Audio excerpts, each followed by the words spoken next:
Welcome to this week's episode of Whiskey at Work. You might as well start it that way. You might as well. It's just Mark doesn't get to talk today because he's got a coating of Vaseline in his mouth. Let me explain down the road, okay? God, this has been. You're going to need to explain that one a little more. This is welcome, by the way, to Whiskey at Work. You'll notice that we've been ditched twice. We got ditched twice for this episode. Our first ditch, our main ditch, was Kelsey, who was actually at the home office today. You better make sure you enunciate that properly. Out of town, about 22 miles away, so she couldn't make it down. And then we turned to Leslie, because she's always up for this. And what is she doing right now? Sales meeting. A meeting. Boring stuff. You want this out of the way? Back this way? Okay. Well, this is a real professional operation here. There's nobody here to take it and set it down on the chair. Oh, that's just how this whole episode's gonna go. Okay, this is an episode of. Can I use the word disillusionment? Would that work for this? Impromptu. You had a bad weekend, so you kind of. I need to have a drink today. I did. I had an entire weekend where I wasn't able to drink. So when I came to work today, I said, guess what we're doing at work? We are whiskey at working, and we're going to drink. Guess what Rob was able to do all weekend? Rob's not prepared. Rob wasn't very excited about it. Yes, a tale of two different weekends.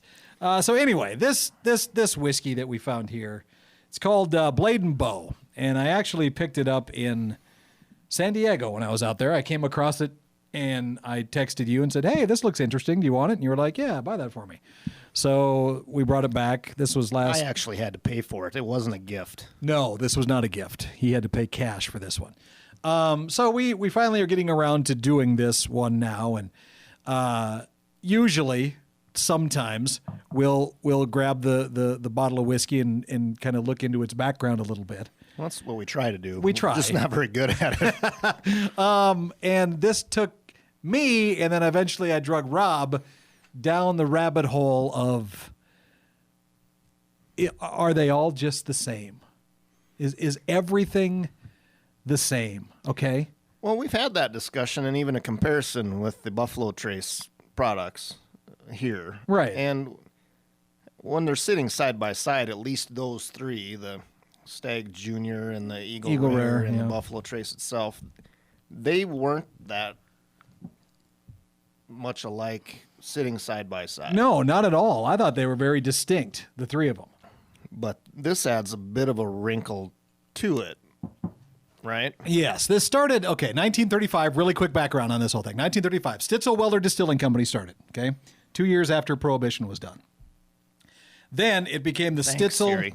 It became the Stitzel-Weller Distillery, right? So that's when they started to make. And the interesting about this is Julian Van Winkle was one of the guys that started this particular distillery, right? Along with some guy named Alex and a guy named Art, because there's always an Art and back Arthur then. and this kind of thing. Well, it's Art Stitzel. I mean, right. The name of the company, yeah. But W.L. Weller had a part of this too. Obviously, the Stitzel-Weller Company. All right. Makes sense. Oh, it's just so. WL Art Distillery sounds stupid. So you go down this path, okay, of the distillery and the companies, and then the different names that jump in to buy the distilleries or buy the brands that come out of this distillery. Like, I mean, yeah, there's some huge names in this thing. This is the opposite of what most people think of Southern folk.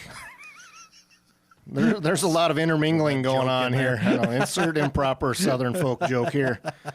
There's a lot of intermingling going around between companies and distillers and brands being bought and sold and you know, from Sazerac to Buffalo Trace to Diageo, Beam Suntory.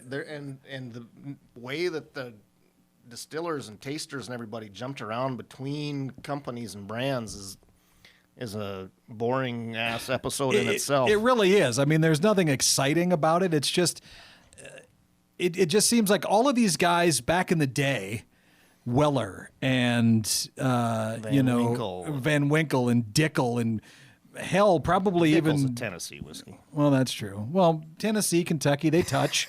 You know, it's a whole. They probably cross state lines every once in a while, right? But it's just interesting how all of this is so intertwined, and then that left me a little disillusioned because, you know, where's the uniqueness for this then anymore? It does make you think that there is eventually all of these things are going to taste the same if they keep Oh, and that's depressing. a little. You know, I mean, you do have I think you have your brands that will never happen to. I think you have Jack Daniel's, obviously. That's always going to be stand alone. It's its own thing. But then who else would you throw in that category? You know, that is distinctly, that doesn't intermingle or interbreed, you know, with other things. He went there, right? I know. I didn't mean it like that, but in the sense of whiskey, because this whiskey that we're drinking is made in the Solera method. It supposedly has some of the bourbon from their last batch. from their very last 72. batch from 1972 when the company finally went under. So the Solera, that's a whole other. I mean, you got to look that up because it's kind of convoluted. Yeah, the Solera method is the polite way of saying it's an infinity bottle. They right. They started with a batch, and rather than draining the vat dry, they just keep adding to it. And so. at some point that's going to run out. That's not going to exist anymore. So it's not. I mean, this bottle isn't going to taste the same as it was when it was right. Mostly the 22 or 40, well, almost 50-year-old, right? Right. That's kind of what I'm getting from it. And the Blade and Bow, this particular bourbon is only 6 years old. This one doesn't. Oh, the brand itself. The brand itself is only about 6 years old. Although they do have what's called a Blade and Bow 22 year, which is actually doesn't have any blade and bow in it. It doesn't. It's a blend. This is a blend that we're drinking. It's because of the Solera, but the Blade and Bow 22 they found out is actually mixed from Heaven Hill and Buffalo. And Trace. Buffalo Trace. It's Buffalo Trace again. This stuff is everywhere. I just like I said, I don't even care anymore. I just don't even care. I'm just going to drink my scotch and go home. You know, I probably will. Scotch doesn't do that. All the scotches are totally unique. Okay? Go ahead. Fight me about it. We'll fight about it. I don't even care at this point. Wrong. I'm just so mad at the moment. But the Blade and Bow, I mean, it's a neat name. There's 5 keys that hung on the Stitzel-Weller distillery door when they were making their bourbon. And their 5 keys are supposed to represent the 5 keys to making great bourbon, right? So every bottle comes with this silly little key. They stole from Blanton's. It's got a Blanton, right. It's got a number on it, so I'm assuming they want you to collect all of them.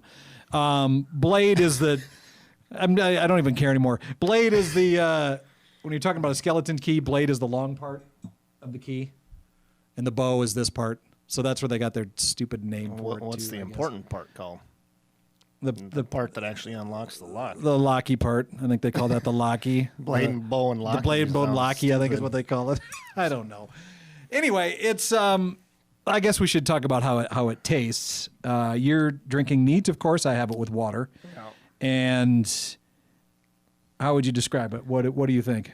Well, just from our initial discussion off camera, I find it a lot more appealing than what you do, I think. Yeah, to me it tastes it's cheap. easy and smooth, and it's got a nice caramely flavor to it. And it's about a $50, $60 bottle. I think that's right in its price point there.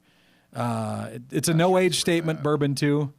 So I think that they have to if it's a Solera method, because you've got a 50-year-old bourbon in there and you're dumping new stuff in it. And who wants to taint a 50-year-old bourbon by saying it's a 2-year-old something? Yeah, that makes perfect sense.